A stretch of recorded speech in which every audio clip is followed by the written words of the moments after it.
आज हम लोग फाइनली तीसरे पार्ट पर आ गए हैं। लोग इस वीडियो में पार्ट 3 पढ़ेंगे। दो चर वाले रैखिक समीकरण युग्म को पढ़ेंगे।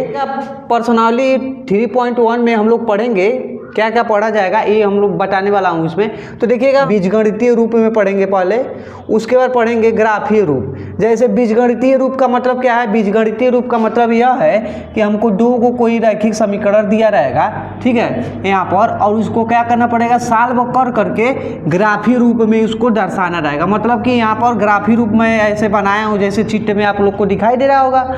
और चित्र में जो है देखिएगा, यहाँ पर पहले इधर जो हमारा होता है यक्स वाला होता है, और इधर क्या होता है यक्स डैश वाला, और इस ऊपर क्या होता है वाई वाला होता है, और नीचे इसके क्या होता है वाई डैश होता है। इतना आप लोग को मालूम होना चाहिए। अब मैं बताऊंगा 3.1 में कि आप लोग ग्राफी इसको बीजगणितीय रूप में कैसा लिखा जाएगा। मतलब कोई न्यूमेरिकल दे देगा और कहेगा उसको क्या कीजिए, पहले बीजगणितीय रूप में लिखिए, उसके बाद क्या करिए, उसको ग्राफीय रूप में दर्शाइए।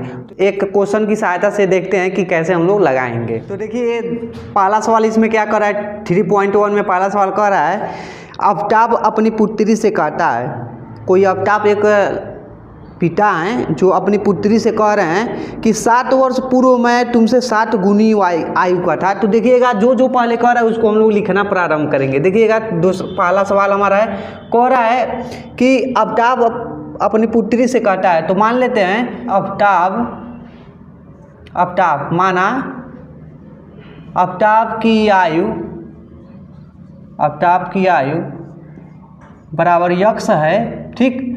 और ये जो इसकी पुत्री है, अब पुत्री की आयु मान लेते हैं मैं वाई है, कि पुत्री की आयु क्या है, आयु बराबर क्या है वाई है। कह रहा था आफ्ताब अपनी पुत्री से कहता है 7 वर्ष पूर्व मैं तुमसे 7 गुनी आयु का था, अब से 3 वर्ष बाद मैं तुमसे केवल 3 गुनी आयु का रह जाऊंगा। इस स्थिति को बीजगणितीय एवं ग्राफीय रूप में व्यक्त कीजिए। तो पहले जो दिया रहेगा उसको हम लोग इस पर लिख लेंगे, उसके बाद कैसे लगाएंगे देखिएगा। तो मैंने मान लिया, मैंने आफ्ताब की आयु यक्स है और इसकी पुत्री की आयु वाई है, ठीक है, इतना मान लिया।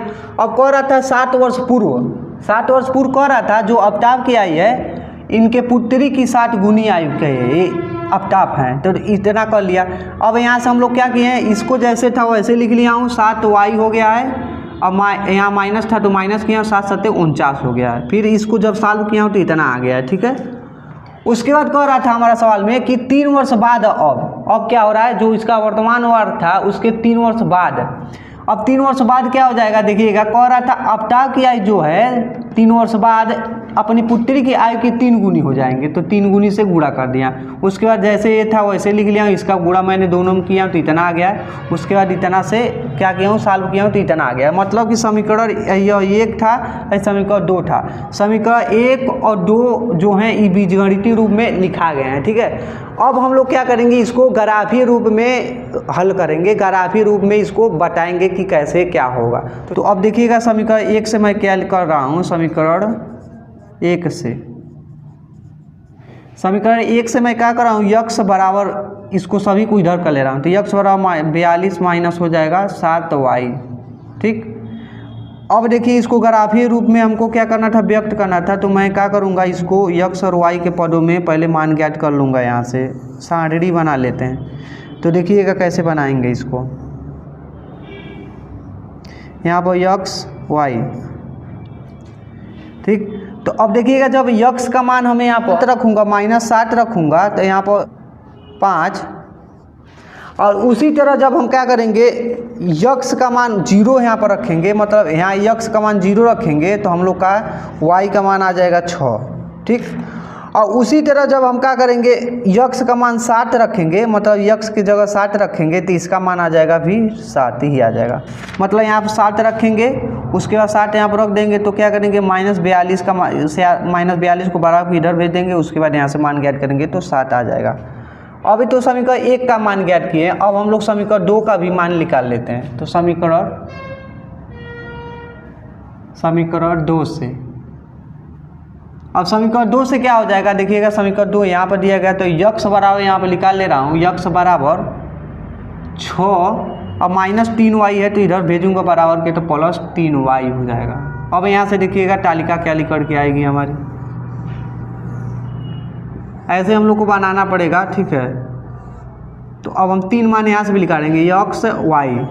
जब हम क्या करेंगे, यक्स का मान 0 रखेंगे तो यहाँ से हमारा मान निकल के आएगा -2, मतलब यक्स का मान यहाँ पर 0 रखेंगे तो +6 को इधर लाएंगे तो -6 होगा, और 3 से जब भाग देंगे तो -2 आ जाएगा।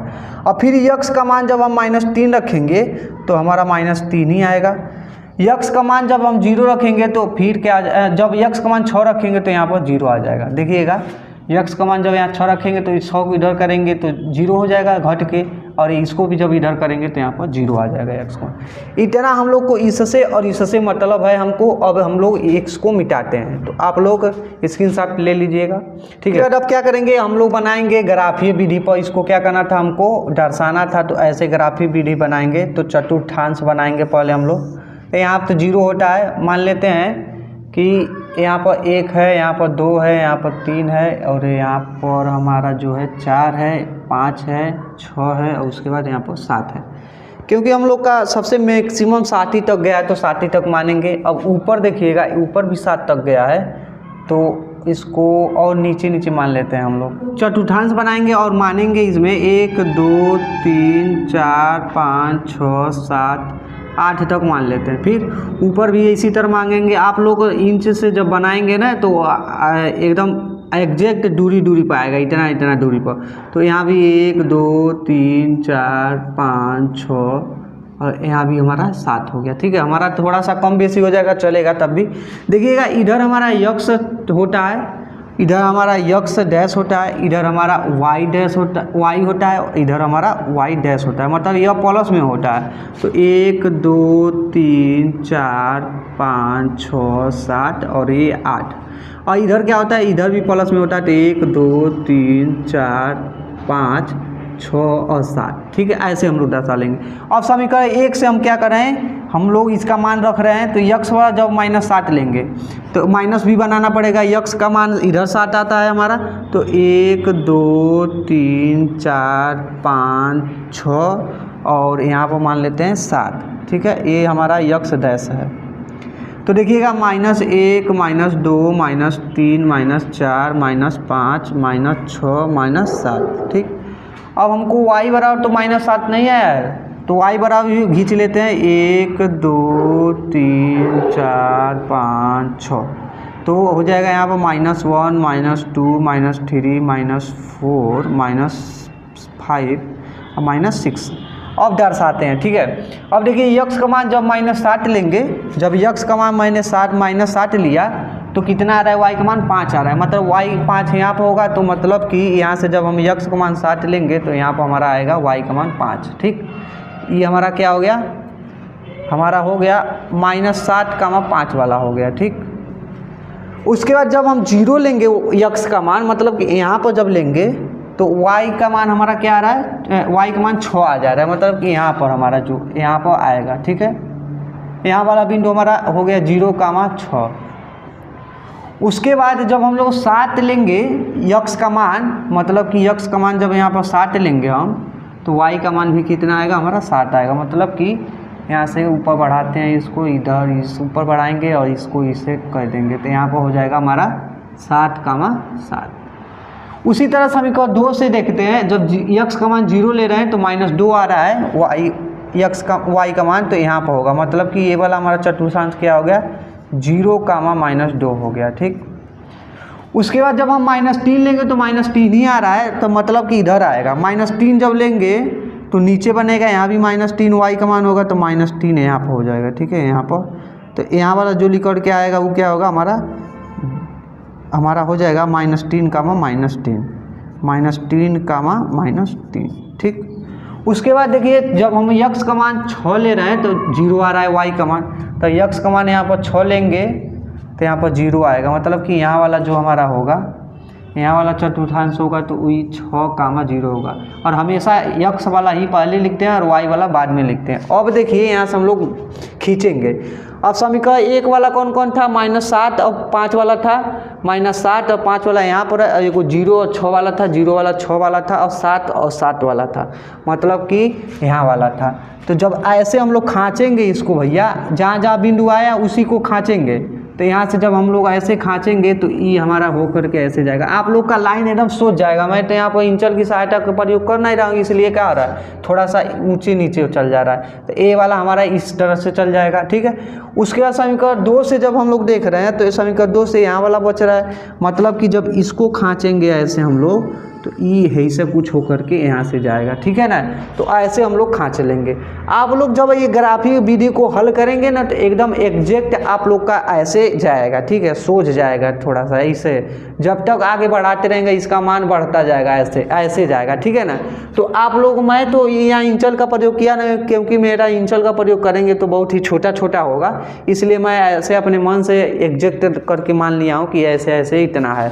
तो इस तरह से पहला सवाल हम लोग का लगेगा। चलिए देखते हैं दूसरा सवाल क्या कह रहा है हमारा। तो देखिए दूसरा सवाल कह रहा है, क्रिकेट टीम के एक कोच ने 3900 में 3 बल्ले और 6 गेंद खरीदे।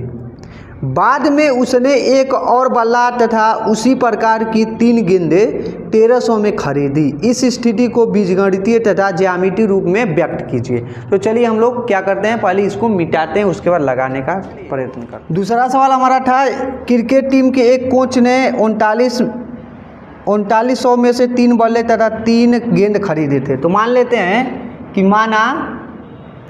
माना जो हमारा बल्ला है, बल्ला की संख्या है वो यक्स है, क्या है, यक्स है, ठीक।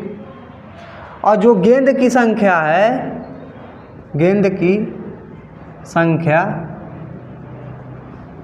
वो का है, वाई है, ठीक। तो कह रहा था पहले स्थिति से क्या हो जाएगी, पहली स्थिति से हम लोग की हो जाएगी स्थिति 1 से। जब हम लोग स्थिति 1 का देखेंगे, कह रहा था कि 3 बल्ले और 6 गेंद खरीदे। 3 बल्ला मतलब 3 यक्स और प्लस ए, तो मतलब बल्ले की संख्या क्या है, यक्स है, तो 3 बल्ले हो गया और प्लस 6 गेंदे मतलब 6 वाई। जब 3 बल्ला और 6 गेंद किना रहा है तो कितने रुपए में किना रहा है, 3900 रुपये में, ठीक है ना। ये पहला स्थिति था। तो यहाँ से लिख करके हम लोग का क्या आएगा, देखिएगा कैसे हम लोग उसको सॉल्व करेंगे। तो यहाँ से मैं 3 कॉमन लूँगा, तो 3 कॉमन लूँगा तो x प्लस 2y बचेगा और बराबर क्या आ जाएगा, 3900 हो जाएगा। जब हम लोग x प्लस 2y का मान ज्ञात करेंगे तो यहाँ से 1300 हो जाएगा, ठीक है ना। इस समीकरण 1 मान लीजिएगा इसको। अब देखिएगा स्थिति 2 इसमें दिया गया है, स्थिति 2। स्थिति 2 क्या कह रहा है, अब बाद में उसने एक और बल्ला तथा उसी प्रकार की 3 गेंदें 1300 में खरीदी। इस स्थिति को बीजगणितीय रूप तथा ज्यामितीय रूप में व्यक्त कीजिए। तो देखिएगा बल्ला 1 किन रहा है और गेंद कितना किन रहा है, 3 किन रहा है, तो 3y बराबर कितना 100 में, 1300 में मिल रहा है। तो यहाँ से देखिएगा इसको हम लोग कैसे लिखेंगे। अब यहाँ से मैं क्या कर रहा हूँ, यक्स प्लस 3y अब बराबर 1300 है, इसको समीकरण मान लेता हूँ 2। अब यहाँ से देखिएगा समीकरण 1 से क्या हो जाएगा हमारा, अब हमको ग्राफी रूप में हल करना है। बीजगणितीय रूप तो मैंने यहाँ पर हल कर लिया है समीकरण 1 और 2 को। अब क्या करना है, इसको ग्राफी रूप में व्यक्त करना है। तो बना लेते हैं तालिका समीकरण 1 से। अब समीकरण 1 से मैं क्या कर रहा हूँ, यक्स का मान ज्ञात कर रहा हूँ। देखिएगा तो यक्स बराबर क्या हो जाएगा हमारा, 1300 माइनस 2y हो जाएगा, क्योंकि 2 प्लस में है तो बराबर किधर करेंगे तो यहाँ पर हो जाएगा माइनस में। ये हो गया हमारा समीकरण 1। तो तालिका इसका बनाते हैं भैया, 1 2 3, यहाँ पर हो जाएगा यक्स, यहाँ पर हो जाएगा y। जब मैं यक्स यहाँ से जब मैं यक्स का मान 700 लूँगा तो यहाँ से y का मान यहाँ से लिख करके क्या आएगा, देखिएगा 1300 में से 700 घटाएंगे तो बच जाएगा हमारा 3 इधर और 3 उधर 600, और 600 में से जब 2 से भाग कर देंगे तो बच जाएगा हमारा 300, मतलब 300 आ जा रहा है। और फिर उसी तरह हम क्या करेंगे, 500 जब लेंगे यक्स का मान तो हमारा y का मान 400 आ जाएगा यहाँ से, ठीक है। जब यक्स का मान यहाँ पर रखेंगे 500 तो 1300 में से 500 घटेगा और 2 से भाग हो जाएगा, ठीक है, उतना हो गया। और फिर उसी तरह हम यक्स का मान लेंगे आपका 300 लेंगे 300 लूँगा यक्स का मान, तो हमारा यहाँ से लिख करके वाई का मान क्या आ जाएगा, 500 आ जाएगा। ठीक है, ये तो हमारा समीकरण 1 से तालिका था। अब समीकरण 2 से तालिका क्या बनेगी देखते हैं। समीकरण 2 से, अब समीकरण 2 से क्या हो जाएगा देखिएगा। अब समीकरण 2 को मैं क्या लिख रहा हूँ, यक्स बराबर 1300 माइनस 3y लिख रहा हूँ। अब यहाँ से तालिका क्या बन जाएगा ये, तो देखिए लिखेंगे 1 2 3, यहाँ से यक्स ये है और ये वाई है। जब यक्स का मान यहाँ से मैं ले रहा हूँ 700, तो यहाँ पर देखिएगा वाई का मान हमारा 300 आ जा रहा है। ठीक, और जब यहाँ से हम 500 लेंगे यक्स का मान, मतलब 500 यक्स की जगह 500 रखेंगे तो 1300 में से 500 घटेगा तो हमारा आ जाएगा 400। ठीक, और फिर उसी तरह जब हम 300 लेंगे तो y का मान हमारा 500 आ जाएगा। ठीक, अब इतना हम लोग तालिका बना लिए। तालिका बनाने के बाद हम लोग क्या करेंगे, ग्राफी विधि पर हल करेंगे। ग्राफी विधि कैसे बनाएंगे तो देखिएगा। हल करना है तो मैं ग्राफ बनाने जा रहा हूँ, तो ग्राफ को ध्यान से देखिएगा आप लोग। ग्राफ को ऐसे कुछ बनाएंगे हम लोग। अब थोड़ा थोड़ा जगह तक मानेंगे। अब हम लोग मानेंगे कि मान लेते हैं कि एक इकाई बराबर हमारा क्या है, एक इकाई बराबर 100 है। क्या है, 100 है। ठीक है ना, 100, क्योंकि देखिएगा 700 दर्शाना हम लोग का इतना मुमकिन तो है नहीं इस पर बोर्ड पर चाहे या कापी पर, इसलिए मैं मान लिया एक इकाई बराबर 100 है। तो मानूंगा यहाँ पर 100 है, यहाँ पर 200, यहाँ पर 300, यहाँ पर 400, यहाँ पर 500, यहाँ पर 600, यहाँ पर 700 है। ठीक, उसी तरह ऊपर भी मान लेंगे हम लोग। यहाँ पर 100 है, यहाँ पर 200, 300, 400, 500, 600 और यहाँ पर 700 है। उसी तरह नीचे भी हो जाएगा 1 2 3 4 5 6। इसी तरह इधर हो जाएगा 1 2 3 3 4 5 और 6। अब देखिए यक्स डैश है, यक्स है, यक्स डैश है, आई वाई है और आई वाई डैश है। तो यहाँ से देखिएगा ये 100 हो जाएगा क्योंकि ये प्लस में होता है। 200 हो जाएगा, 300, 400, 500, 600 आई 700। उसी तरह ये भी हो जाएगा 100, 200, 300, 400, 500, 600 आई 700। क्योंकि एक इकाई बराबर मैंने 100 माना है, तो यहाँ पर माइनस में होता है 100, ये माइनस 200, माइनस 300। तो इसको आप लोग बना लीजिएगा। इसको बनाने की ज़रूरत है नहीं क्योंकि इसमें कोई कहीं माइनस दिया ही नहीं है, तो क्यों ज़रूरत है बनाने का। अब देखिएगा समीकरण 1 से मैं क्या ले रहा हूँ, तालिका को उठा रहा हूँ। जब यक्स बराबर 700 ले रहा हूँ तो 300 आ रहा है वाई का मान। जब यक्स बराबर हम 700 ले रहा हूँ तो वाई का मान कितना आ रहा है, 300 आ रहा है। मतलब कि ऐसे जब हम लोग बढ़ाएंगे इसको यहाँ पर और इसको यहाँ पर हम बनाएंगे तो यहाँ पर आ जाएगा ये वाला। ठीक है, तो ये कितना था हमारा, 700 माइनस 300 वाला था। ठीक है, समीकरण 1 वाला था। अब देखिए जब 500 लेंगे तो 400 आ रहा है वाई का मान। जब यक्स का मान 500 ले रहा है तो वाई का मान कितना है, 400 आ रहा है। मतलब यक्स का मान ले रहा हूँ 400, जब यक्स का मान मैं 500 ले रहा हूँ तो वाई का मान 400 आ रहा है। मतलब कि यक्स का मान यहाँ 500 है और वाई का मान यहाँ पर 400 है। तो इसको ऊपर जब यहाँ पर बढ़ाएंगे हम लोग तो ऐसे हमारा बनेगा, मतलब कि यहाँ पर होगा। इसको कैसे दर्शाएंगे, तो 500 कामा 400 आ रहा है तो इसको ये वाला हो गया। अब फिर देखिएगा यक्स का मान 300 ले रहे हैं तो 500 आ रहा है। मतलब कि यहाँ पर जब 300 लेंगे तो यहाँ पर 500 आएगा। इसको भी ऊपर बढ़ाएंगे ऐसे तो यहाँ पर कुछ आएगा हमारा। यहाँ पर इसको किस से दर्शा रहे हैं, 300 कामा 500 से। ये तो समीकरण 1 से था जो हमारा मिलेगा। अब इसको बना लेते हैं। ये था हमारा, मतलब जब ऐसे हम लोग खींचेंगे इसको एकदम एग्जैक्टली इसी जो बिंदु हमारा गया है उसी पर जाएगा। मैं तो यहाँ पर नाप करके बना नहीं रहा हूँ कि एकदम सीधी लाइन जाएगी, तो ऐसे आप लोग कर लीजिएगा। ठीक है ना। उसके बाद देखिएगा अब हम लोग समीकरण 1 से था, मतलब यह वाला हमारा था यक्स बराबर 1300 माइनस 2y वाला था ग्राफ। अब हम लोग इसी तरह समीकरण 2 से बनाएंगे। तो समीकरण 2 से जब बनाएंगे तो इसी पर एक और हमारा रेखा आएगा। ठीक है ना, क्योंकि सभी मान इसके बराबर ही यहाँ पर तालिका में दिए गए हैं, तो इसीलिए क्या होगा, इसी पर एक और रेखा और आएगा। तो ऐसे हम लोग क्या करेंगे, दूसरे सवाल को लगाएंगे। अब देखिएगा हमारी बात आता है तीसरी सवाल पर। तो तीसरा सवाल हमारा कह रहा है कि 2 केजी सेब और 1 केजी अंगूर का मूल्य किसी दिन 160 रुपया था, ठीक। 1 महीने बाद 4 केजी सेब और 2 केजी अंगूर का मूल्य 300 हो जाता है, ठीक है ना। इस स्थिति को बीजगणितीय तथा ज्यामितीय रूप में व्यक्त कीजिए। तो देखिएगा इसको कैसे व्यक्त करेंगे हम लोग, तो आइए देखते हैं।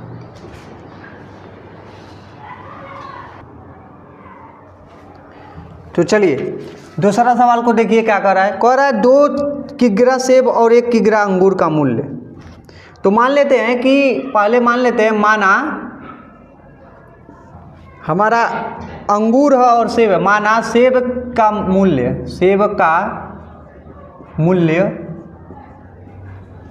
X रुपया है, और उसी तरह अंगूर का मूल्य मान लेते हैं, अंगूर का मूल्य, इसका मतलब मूल्य Y रुपया है, ठीक है। जब इतना मान लेते हैं, उसके बाद कह रहा है जब 2 किग्रा सेब को कीनते हैं, जब 2 किग्रा सेब को कीन रहे हैं तो X क्या हो जाएगा, 2X हो जाएगा, मतलब कि X रुपया में 2 से गुणा हो जाएगा, 2 किग्रा। अब फिर कह रहा है जब हम 1 किलो अंगूर ले रहे हैं तो प्लस में हो जाएगा 1Y बराबर कितना, जब इस दोनों सामान को ले रहे हैं तो कितना रुपया लग रहा है, 160 रुपया हमारा लग रहा है, ठीक है। तो इसको मान लेते हैं समीकरण 1, ठीक। उसी तरह हमारा दूसरे, ये तो पहला स्थिति था, हमारा स्थिति फर्स्ट था, ये स्थिति फर्स्ट था। उसी तरह स्थिति दूसरे में कह रहा है स्थिति कि इसी सामान को हम लोग दूसरे दिन किनने गए, इसी सामान को हम लोग दूसरे दिन में किने गए, लेकिन कितना किने, 4 किग्रा क्या किने, सेब किने, तो 4X हो जाएगा। अब प्लस कह रहा है 2 किग्रा अंगूर किने, 2 किग्रा अंगूर किने, तो कितना लग रहा है पैसा, इस दोनों किने पर 300 लग जा रहा है कुछ समय बाद। तो इसको समीकरण 2 मान लीजिएगा। अब समीकरण 1 से देखिएगा, ये तो हम लोग का बीजगणितीय रूप हल हो गया। अब हम लोग का ग्राफी रूपी में हल करना है, तो समीकरण 1 से क्या लिखूंगा, देखिएगा ध्यान से। इतना करने के बाद समीकरण 1 से क्या करेंगे, या तो X बराबर हम लोग कर लेंगे, चाहे Y बराबर कर लेंगे, लेकिन हम Y बराबर सभी को मान को कर ले रहे हैं, क्योंकि देखिएगा Y का मान हम लोग के यहाँ पर कुछ नहीं दिया है, कोई अंक में नहीं दिया गया, इसलिए क्या करें, Y बराबर करना। तो वहाँ हो जाएगा Y बराबर 160 माइनस 2X हो जाएगा, ठीक। अब देखिएगा इसका तालिका क्या बनेगा यहाँ पर हमारा, तो देख लेते हैं, 1 2 3, ऐसे हम लोग को तालिका बनाना बहुत ज़रूरी है। यहाँ पर मान लेते हैं X, यहाँ पर मान लेते हैं Y। जब हम देखिएगा X का मान रख रहे हैं 40 रख रहे हैं, यहाँ पर X का मान जब यहाँ पर 40 रखेंगे तो 40 दूना 80 हो जाएगा। 80 का हम लोग क्या करेंगे, 160 में से घटा देंगे तो क्या आ जाएगा, 80 ही आ जाएगा, ठीक। उसी तरह जब हम 50 रख रहे हैं यहाँ पर X का मान, तो हमारा 60 यहाँ पर आ जा रहा है Y का मान। उसी तरह जब यहाँ पर 60 रख रहे हैं तो यहाँ पर हमारा 40 आ जा रहा है, ठीक है। ऐसे आप लोग जब इसका लेंगे ना, जो मैं बताया हूँ इसका लेंगे, तो एग्जैक्ट आप लोग क्या कर सकते हैं, लाइन को खींच सकते हैं। लेकिन आप लोग 1 2 3 4 यहाँ से लेंगे तो क्या हो जाएगा, बहुत ही बड़ा में चला जाएगा, ठीक है। इस समीकरण 1 से था। अब समीकरण 2 से क्या हो रहा है, तो देखिएगा अब लिखेंगे हम लोग समीकरण 2 से।